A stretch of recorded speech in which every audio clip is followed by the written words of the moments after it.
Well, I'm down at the creek. I'm gonna see if anything's gonna bite.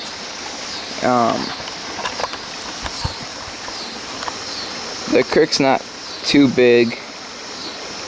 Probably 20 feet across. Probably 4 feet deep maximum. Let's see what I can get. I just caught a fish within probably 30 seconds.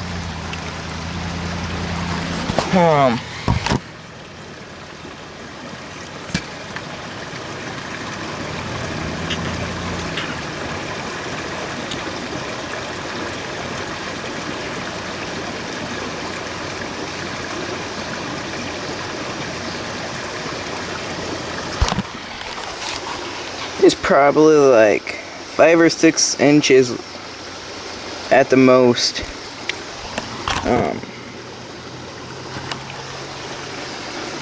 I think they're creek chubs, but I'm not for sure.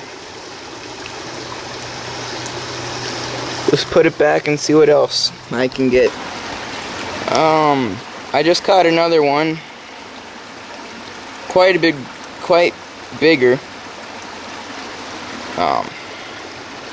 Didn't put much of a fight. I just caught it right over there. And if you are wondering, I am using worms, and right now it's probably 9:30-ish. So, see if what I guess they stop biting and time to go home. Try and make some more videos next time or something. Otherwise, good night fishing.